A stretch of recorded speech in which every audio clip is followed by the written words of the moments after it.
Hello, ladies and gentlemen, and welcome to the Coast to Coast Combat Hour. I'm your host, Matthew Hawkins, and as always, I'm joined by my co host, Ed Carbajal. Weekly, we are brought to you by AllAccessMMA.com. Check out AllAccessMMA.com for a video podcast, MMA news, and MMA stories. Ed, got some sad news. I know you wanted to get out about a fighter we've chatted about quite a bit, and you've interviewed on multiple occasions. So, why don't you take this opportunity to um, inform our listeners on what's going on the West Coast out here of the Northwest Coast in the MMA world? Yeah, no, I mean, I'm sure a lot of you have heard by now, but Chris Lencioni, he was training for Bellator 298 and had a cardiac incident that put him in the ICU, and he was pretty much in a coma. He seems to be coming around now. The video circulated around today, and um, the MMA fighting has a lot of details about it, but they do have the link to his GoFundMe because the thing about people talk about fighter pay and all this stuff and health being able to provide for their families and their own well-being. Excuse me. They his wife has a GoFundMe set up. Let me just bring it up on screen. So I'm gonna drop that link in the podcast description. Just because and it'll be there like on this episode and every other episode um until at least he starts getting on his feet or they hit their goal. Just because watching that clip today of him coming out of everything really kind of messed with me. So um, I donated some money on behalf of us here at Combat Hour. If you guys can just help out Chris and his family to get through this, this is the GoFundMe link and the images so you can see.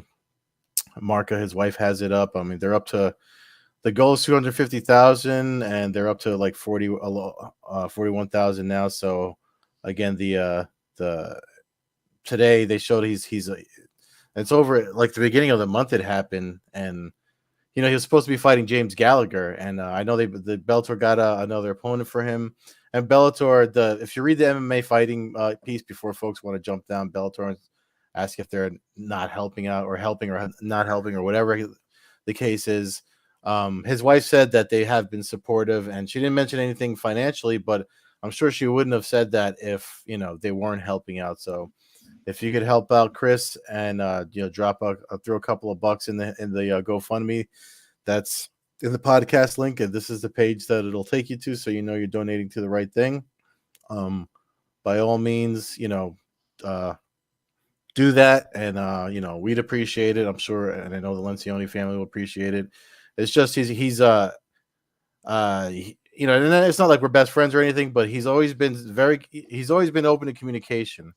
And like you said, if you go down the list of the fighter interviews or the YouTube, sometimes we do the interviews based on different time. There's clips of him where I've spoken to him about his fights, and he took that break from MMA to do some combat jiu-jitsu and started his own business, and became a dad. He's a relatively new father, and then he got back. He re-signed with Bellator, and just as things seem to keep go moving forward for him. He's about to fight this high profile guy and he's getting ready for it. And, this happens. What he had was something called low QT, that nothing came up on any of his physicals. And that's what kind of messed him up. And so he's going to need a lot of therapy. Thank God he's still with us. But I just wanted to, again, we donated money on behalf of the podcast. And I just feel like, with all the links that we drop in our descriptions and stuff, I figured, enough people do follow the podcast and see that stuff. If they could help him out and help out the family, it'd be good to do. And again, he's, I know some folks don't like the way his gamesmanship for fights. I actually found it amusing. He's a funny guy. He's a very witty guy, but he's also, he's a really good jiu-jitsu part of the jiu-jitsu community out by UMatt.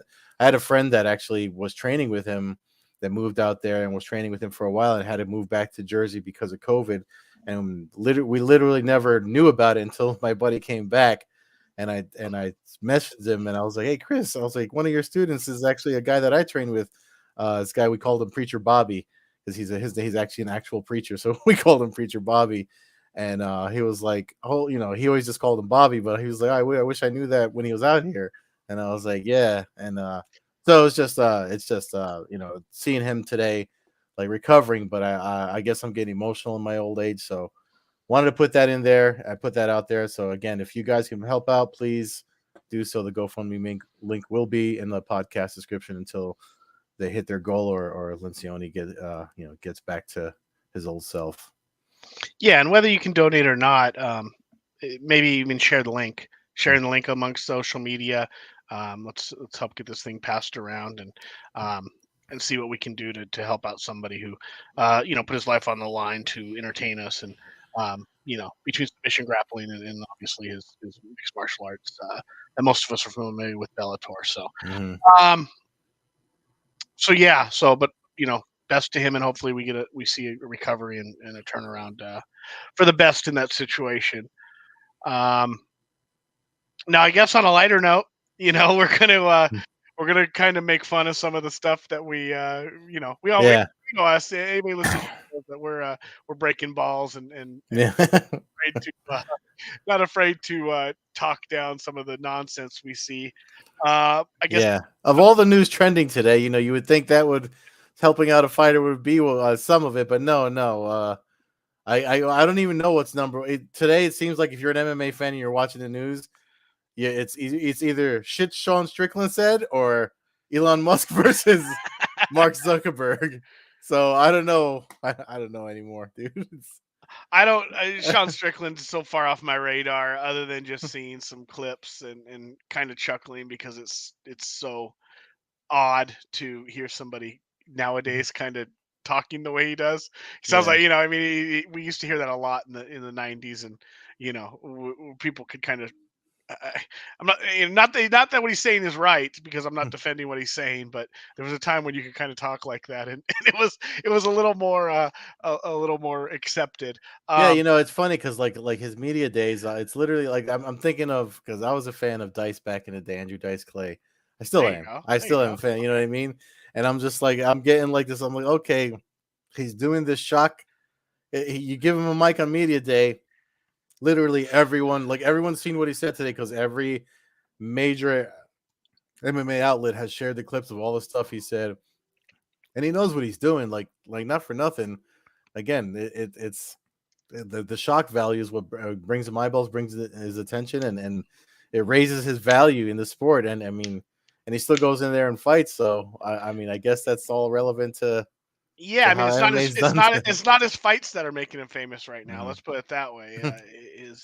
His fights have been not really rewatchable fights, last handful, unless he's getting you know KO'd. But um, yeah, I mean, that aside, you got the Zuckerberg Musk thing. I don't even know what to think anymore. I mean, it's like we get fed daily just this wild. I think it'd be fun to see happen. I don't know. I would love to see it happen somewhere else besides the UFC. Like if they wanted to try to like raise, you know what I mean? Like what kind of gold mine would that be for a smaller promotion? Mhm. To have something like that where they literally could change multiple people's lives by simply putting that on. You know Yeah. what I mean? Something like that, and that's wishful thinking. That's perfect world shit that we. However, I mean, whatever they do, they both said they do it for the charity of choice or whatever. But even still, like first of all, I mean, there was a time when we were full on believed that Mayweather McGregor would never happen, and it happened. And so I don't put anything, especially with all the YouTube boxing events and God knows what the fuck else goes on. I mean, slap fighting is happening. So That's the only reason that makes me believe it was happened because prior to that, I would have said, really, can like a 45-year, well, I don't know exactly how old Musk is, but I think he's in his mid 40s. Can a 45-year-old man with no combat experience get a combat license in Nevada? And then you've got guys that are whatever, Sears Tower Mike or whatever that are, Yeah, slap fighting and yeah. so I I don't know, but I think it's so funny that they start talking about charity and then instantly you hear Dana White chime in with money signs in his eyes. Hmm. You know what I mean? And like it's like, come on, dude. Like charity, you think there's any chance Dana White lets a single fan in that arena for free? Oh no. You know what I mean? Yeah, Like there money's gonna be made somewhere. Like they'll yeah, donate a portion to charity, some large portion, but behind the under the table and all the other deals and side deals going on, like there's money that people are gonna walk home with money in their pockets yeah. that are in charitable need of it. But the other thing too is like like Lex Friedman like training with them both and posting up the images and stuff like that just to see. Mark Zuckerberg is he's got the jiu-jitsu bug, so he's just like every other guy that started jiu-jitsu and into it, and watching technique videos and all the shit that new guys that are fresh into jiu-jitsu do. And so, and he's young and he's competed, and so there's folks that are siding with him because he's got a submission grappling advantage.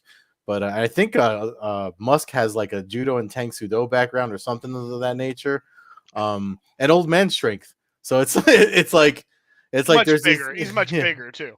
yeah, and I know there's odds already, and on like Bet Online AG and a bunch of other places are mentioning the odds for that. And I'm just like, dude, how I mean, COVID's like pretty much over. Are we still this bored that we're entertaining like this they're not gonna fight. The rich people don't fight. Like not for nothing. It doesn't make any sense for it to happen. It's just to keep.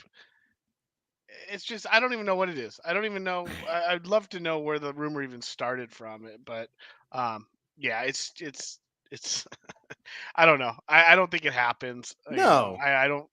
Um, There's I made a joke when it first started, and I talked about this. There's like a couple scenes in the movie Game Night where this guy talks about underground fight clubs, and it's like rich people paying like poor people to fight each other. And I was like, it would be because that's pretty much what the UFC is now. And I was like, it'd be a nice change if it would be a really nice change if these two billionaires fought each other for charity, because it would be a nice flip of the script to see something like that happen and have all that money that the billions and trillions of dollars that whatever they're making now, because the UFC is worth so much now, and they do it under their banner. It would be nice to have it kind of done for people that that can't even afford to go to an event, which is a lot of people these days. But you know what I mean? Like it's crazy. It's yeah, and I crazy. mean that's the events they let people into. I mean, we heard Mm-hmm. Kevin Lee today, Mm-hmm. not too happy to be Back at the returning Apex once back to again. the Apex. It's gonna make him feel like that Eagle FC, Flex Arena crowd was really, that was like Thunderdome compared to what Mm-hmm. he's going into. Yeah, and he said something similar too. He was like, "I'll go and bleed for these rich people" or something along those lines. And I was just like, "Man, uh, he's a brave man." People were joking around that we'll see him with the red X on his name for the UFC roster watch after this event, because this is him coming back to the UFC after doing those fights like that, the Flex, and I think he did one of those other ones, the ones that are on YouTube that are really good. I already forgot the name. The name escapes me for now, but yeah, X. XMMA, yeah.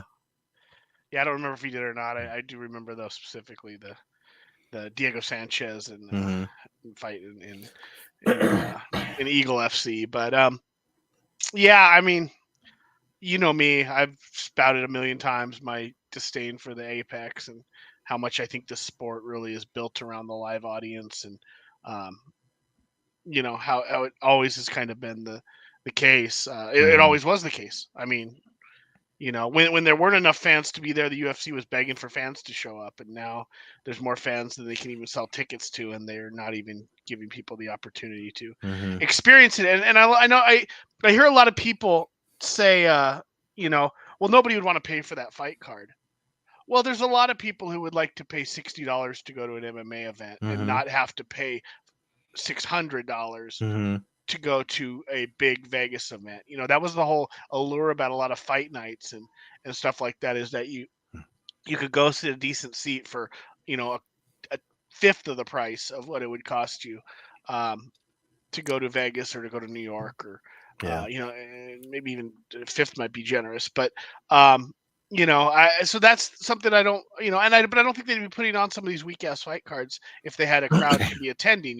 Like they're just taking advantage of the quota of filling out the ESPN quota and Hmm. putting cards on. And I mean, if your attitude is, well, we couldn't sell enough seats to watch, Holly Holm fight,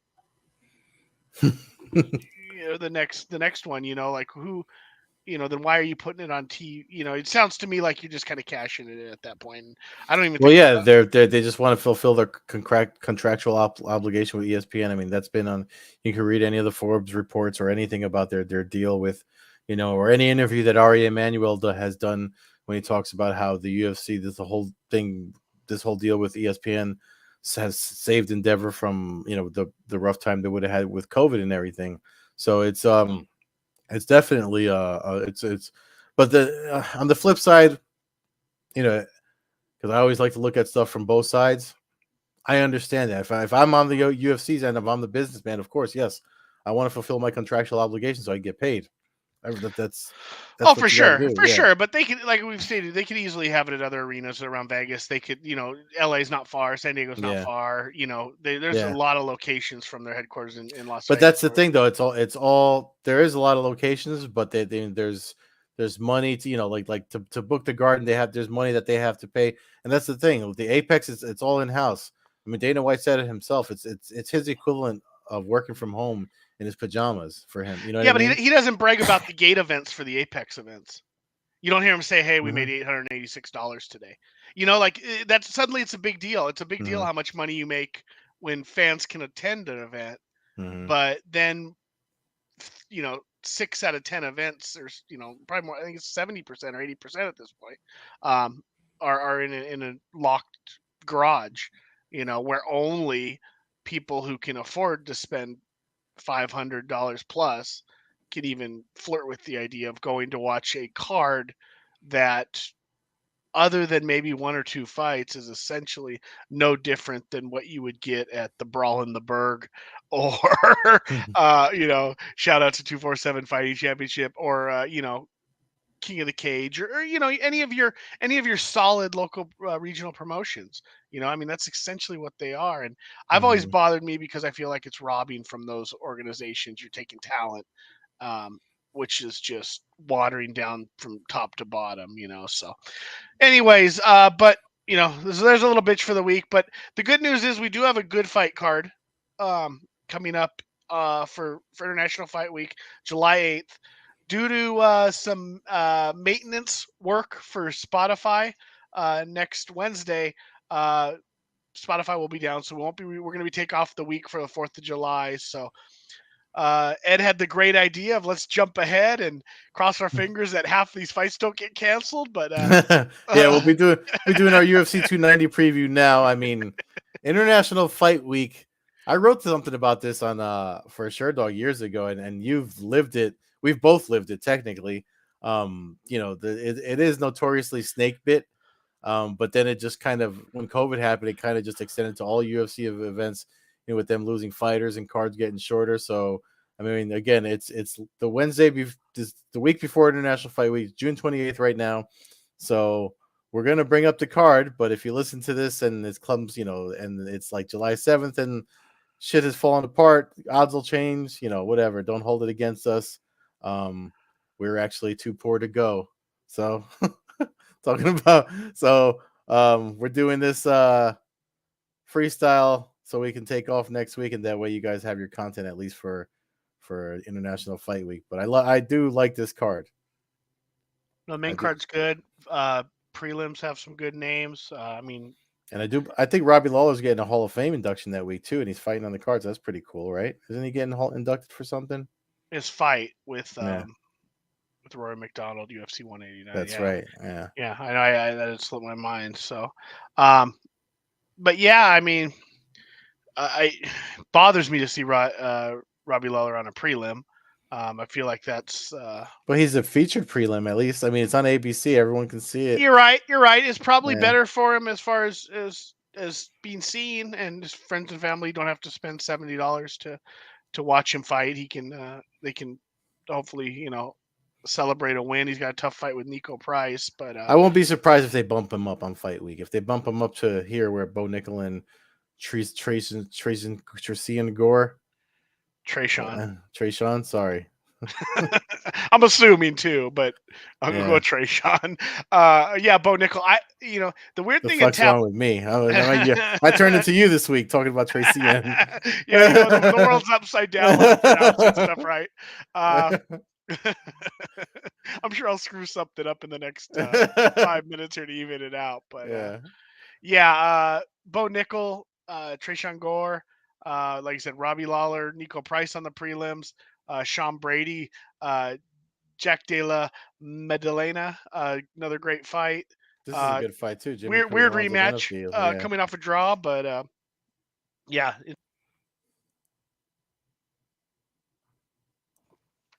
Um, but yeah, I mean the pay per view kicks off. According to this right now, I've seen some different bout orders, so I don't know Hmm. exactly if our order is accurate. I Yeah, did, we're looking at the UFC website, which is we've had fun with their accuracy before, so but I mean, I think that let's assume Bo Nickel and Gore kick off the main card. mm-hmm. I think most fans probably can kind of see this for what it is. You got Mm-hmm. 4-0 Bo Nickel against 4-2 Gore. Gore 1-2 in his last 3 fights.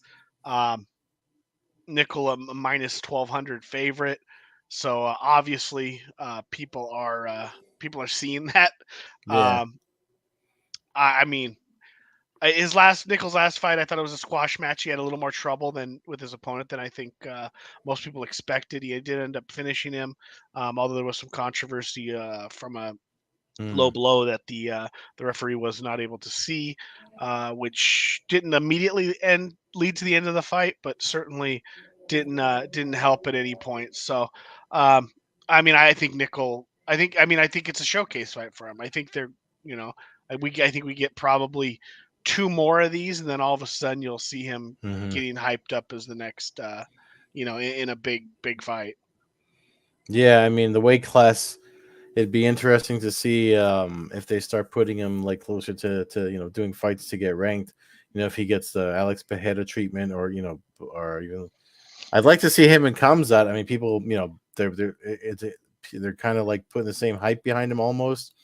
So I'd like to see him in Kamzat. I know he's mentioned him in fighting Kamzat, but anyway, as far as this fight, I mean, given what I've seen, because I saw his icon fights too, before he did the Contender Series, and uh, I mean his wrestling pedigree. I mean, the one thing I'll say about him, and somebody asked a question on social media today, talking about the future of, and it was actually another fighter that asked, an Irish fighter, I forget her name, but she asked a really good question, like, what do you see the future of MMA being? And she listed 3 categories. And she was like, the specialist that comes from one style that they dominate and they come into mixed martial arts and do well there, which is kind of like what you and I have always seen, for as long as we've been watching it. The second one, I forget what the second one was. It was something ridiculous. Oh, And athletes! I think I did see that tweet. athletes from other sports, yeah. And then the third one was uh like the new age like got like guys like Austin Bashi, who I just talked to, Robbie Ring, who's fighting, the new age MMA fighter, which I shouldn't say Robbie Ring is part of that category because he's got a traditional background that mixed together. But that's for another podcast. But yeah, um, Basically, kids who grew up in MMA gyms yeah, yeah, and yeah. started training MMA But at 4 years old. Bo And Nickel moved on. technically fits the first category because he's coming from wrestling and adding things to the toolbox. And wrestlers, I mean, I think we've already seen there's Excel spreadsheets from the nerdy MMA fans out there that show that wrestlers are the ones that are kind of doing long term overall well in the sport. So I don't see him not winning this fight. No. I think he wins this fight. I think he's sets himself. I mean, we got to see him get punched really hard in the face. We've said Mm-hmm. it a million times. Like it's easy to be a good front runner, but where are you at when you suffer Mm-hmm. your first loss? Where are you at when you get cut real bad? And where are you Mm-hmm. at when somebody puts you on the floor? Do what's your reaction? What's your body's reaction to that Mm-hmm. stuff? Some guys are cyborgs. Other guys Yeah, well, he's. I mean, shut off. he's an active. He's. It's not like Brock Lesnar who wrestled and then did WWE and then got into fighting. There's that gap of where he's not clashing into another human being. Bo Nickel has always been doing that, so I don't see. I don't see him getting. Like I know what you're saying though. Like if he gets hit hard by like Anatoly Malikin from one championship hits him, we'll see. We'll see how he handles that. Shout out to Malikin for I can winning. tell you how he handles that. He ends up out cold, Yeah, based on what we've seen from the champ over there at one right now. that guy's a monster. But let's get back to this one. Thank God he got rid of that Arjun Bullard guy because that was shenanigans over at one. But anyway, Jalen Turner versus Dan Hooker. Um, Turner coming off a loss to Gamrot. Hooker, tough run over his last 6 or 7 fights. Um, Fighting always fighting top competition, but kind of the sidekick in a back and forth fight. mhm, Um, but not necessarily the main actor mhm, or the leading role. Um, I think Jalen Turner wins this fight. I think hmm, he's on the way up. I think Hooker has kind of becoming maybe a gatekeeper in a yeah, sense for like I don't even know what he'd be a gatekeeper for. Maybe a gatekeeper for the top 10, mhm, somewhere in that range. But I think Turner, Gamrot was able to take him down and control him on the ground and kind of take a couple rounds from him. I don't think he has that risk at all with Hooker. I expect this to be a stand and bang. And if you've watched Jalen Turner fight, he's tall, lanky, and he's mhm, got a lot of sharp points on his body. You know what I mean? So like, um, I think he'll be able to use the teep kick and his maybe elbows and knees mhm, and really be able to do some damage. It looks like he's got the reach, arm reach, he's got leg reach, and his height. He's got 3 inches on Hooker according to mhm, to this 6'3". So I think he's just going to look like the bigger dude in there, and I think he's going to be able to, without a fear of a takedown, I think he'll be able to kind of mhm, release release all of his weapons, and I think he just has the ability to really hurt somebody. I mean, he showed it. So mhm, I think that Hooker wear you down and hurts you, but I think Turner can really with a light switch can mhm. change the momentum of a fight within with multiple different strikes. You make a lot of interesting points. It's hard to disagree with you. However, I do feel, and this is maybe it's just my old man fight fan mind, but I'm not ready to I'm not ready to bet against Dan Hooker yet. I know I know everything you said is sound, but I feel like if he What are the deserves another odds on fight, it? yeah, Can you, do they yeah. It's hold down? on, No, down it. Okay, so it's 2-1 favorite for Turner, hmm plus 180 for uh, correct odds in my mind. I mean, that's where I'm placing it. I don't think it's going to be a boat race. I just think no, that Turner. I see him hitting him with like an elbow, maybe against the cage or something, and leading to demise. So mm-hmm. something like that's kind of how I see it. But Hooker's got the Yeah. experience as far as Yeah, I'm leaning with. I'm gonna. I mean, I would go. I would do the underdog bet if it was me. But so that's my pick. But I don't disagree with you about Turner. I mean, if Turner wins, obviously, I'm not going to be surprised. This fight is interesting to me. Um, this middleweight bout with Robert Whitaker and Dricus Duplessis. there you go.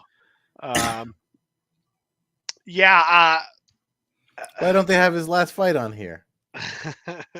it How was come you? obviously a win, but Yeah. yeah, they forgot it. They missed it on the spreadsheet. Um, yeah, I mean, I'm going with Whitaker. I would like Duplessis. Part of me, I want him to win Mm-hmm. because there is that kind of backstory already created with him and Adesanya, and Yeah. um, you know, I need some drama occasionally nowadays to get hyped up for a fight. And there's no, there's bad blood between them, but it's not, at least we haven't got to the point yet where Mm. it's so over the top where we're pushing boundaries that are not needed to be touched. But there is something there. There's so that would it'd be an easy fight to make and sell if you were to win this fight. But I think Whitaker wins. I think Whitaker is the second best middleweight. Um, we'll see what Chimaev Mm-hmm. where he becomes or what nickel, but I think right now Whitaker is the second. If Bahaya's at 185, maybe we're like 1A, 1 or 2A, 2B kind of thing behind Yeah. Adesanya. But I thought Whitaker won his last fight with Adesanya, so there's a lot of me that thinks like he's kind of the uncrowned champion at this point. Um, at least if he had won on the scorecards the way I saw the fight. Um, but I think he wins this fight. I think he wins it pretty easily. Actually, I think we might be looking at like a late second, even early third round finish when Duplessis kind of gasses out and the adrenaline kind of wears off and he realizes he's in there with a killer in Robert Whitaker. Yeah. Um, uh, Joseph Correa just dropped a really nice comment. He's my old boss from Proof Media. Shout out to Coast for providing high quality combat sports content and commentary. Thank you, Joseph, man. We got Yeah. to get you on here for especially when that July 29th fight night where everything is happening. We got to try to get you on here before then for that the Spence that was the Spence Crawford fight, right? Yeah. Yep. Yep. Yeah. Yep. Yep. Yep. We got because you're the only boxing guy from all the boxing people I've worked with that hasn't been on here yet. But anyway, for this one, man, I'm definitely in agreement with you for Robert Whitaker.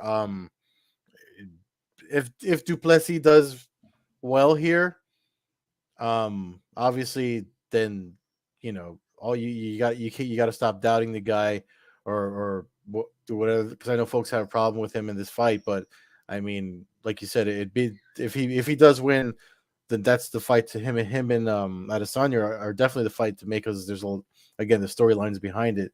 But Whitaker's the former champion and the guy, even though he's got Duplessis has a height and reach advantage over him, but it doesn't, from what we've seen of Whitaker, it doesn't matter so much against a guy like Whitaker, because he's just been proven to be such a great mixed martial artist.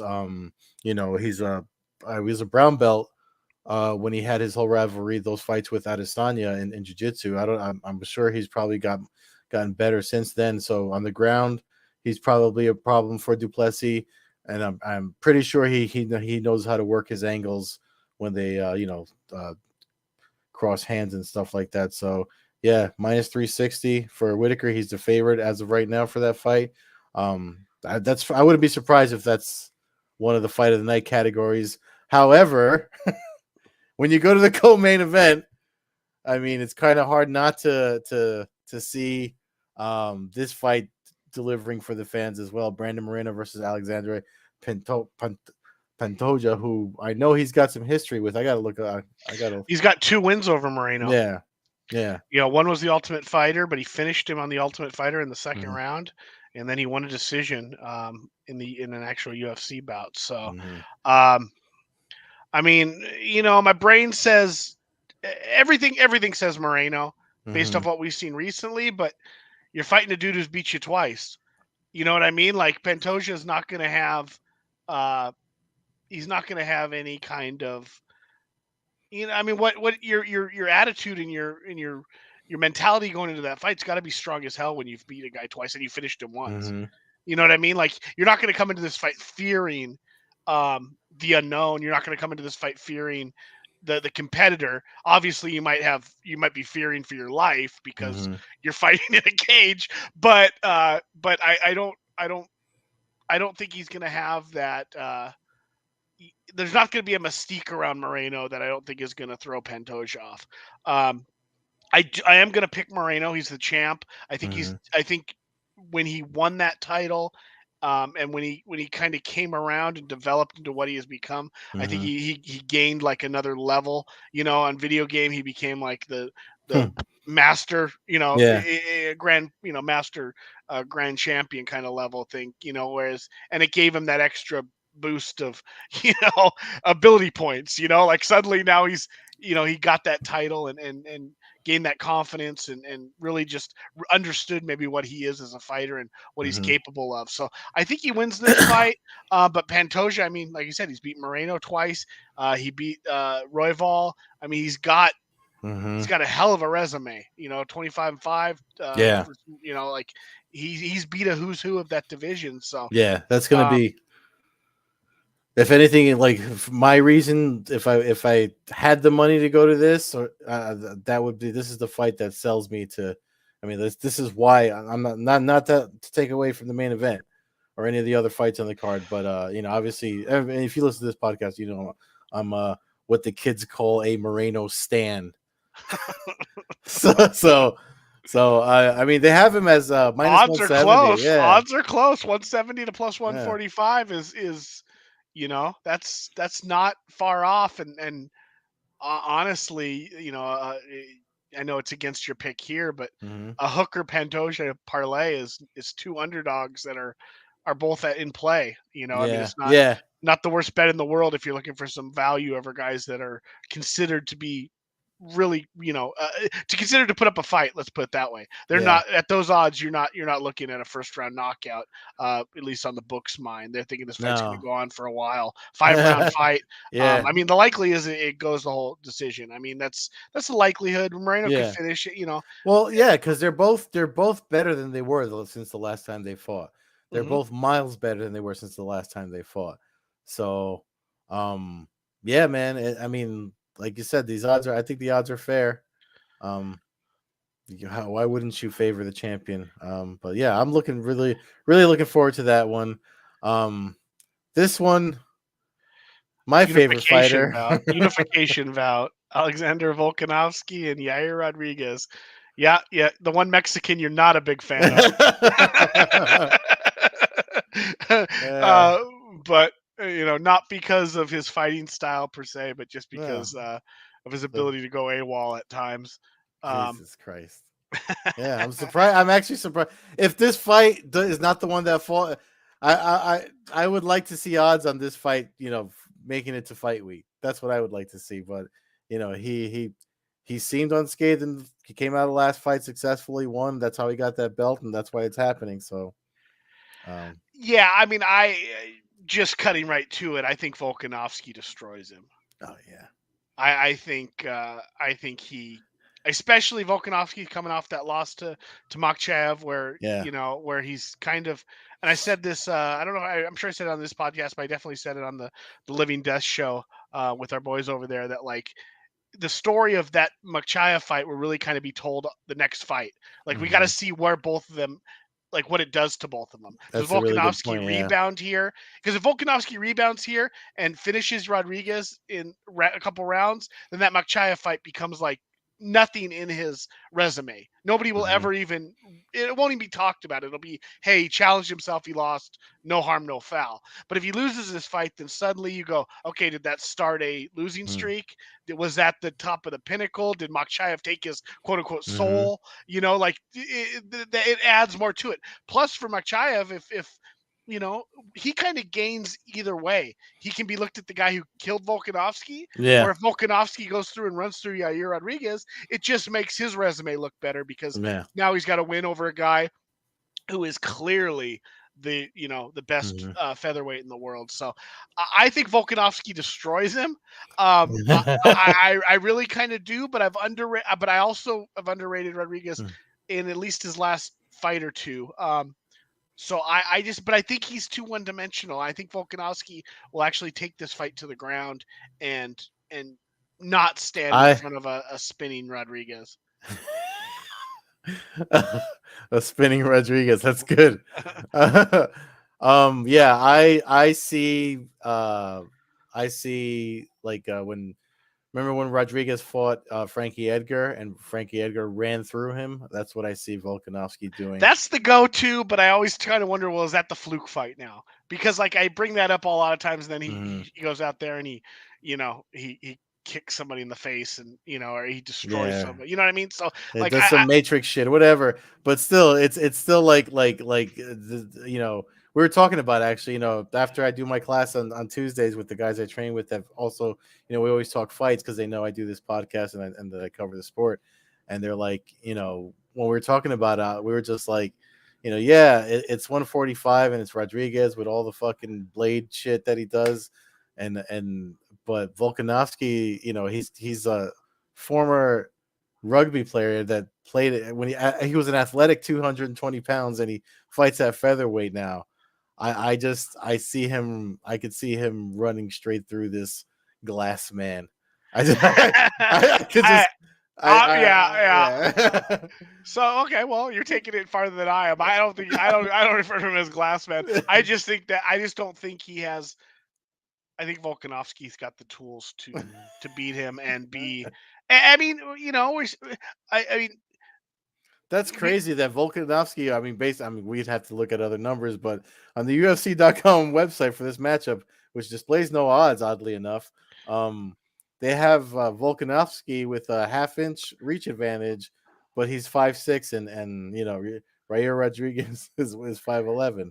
He's as tall as me, so I'm just like, if that little half-inch matters, then Volkanovski. He's obviously prepares well, tough as nails. I don't see him losing. I don't see him losing. Volkanovski's 5'6" with a 6-foot wingspan. Like that. That's Hey, I did not. I wasn't aware of that. I gotta I gotta see that. yeah, McGregor's got a wide wingspan for a guy his size. So people are different. Matt, people have Yeah, different. McGregor's not 5'6" though. No, I know. It's.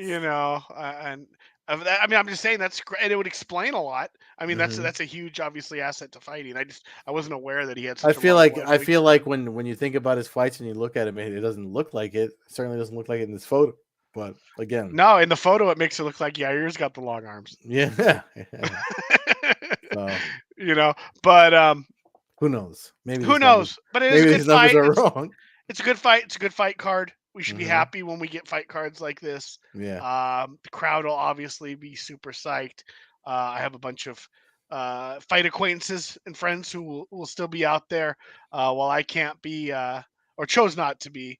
I don't want to say I can't be, but I chose not to attend this event and pull my band-aid off so that I didn't have every year to be like, I gotta go, I gotta go. I need to end the streak of shoot, what, going to 10, every single international fight week. 11, Yeah, 11 years, I think. yeah, Yeah, 11 years in a row. So, yeah. For folks uh, that listen to this, but me and Matt met at International Fight Week yeah, in I mean, I 20. have a, I Was have that a, 2016? Yeah. yeah, I mean, I have a long history of International Fight Week, from charging the stage at Joe Rogan and getting roasted by him to meeting you to just more stories than I can even tell, and some that I wouldn't even want to tell on the podcast. But yeah, fun time. So any of my friends that are out there listening that are going to be out there, I hope you guys have a great time at the fights uh, in a week and a half, and hopefully all these fights hold together. And They man, should. You're not going to be there, so maybe they will. yeah, just remember if you're gonna get in a line to meet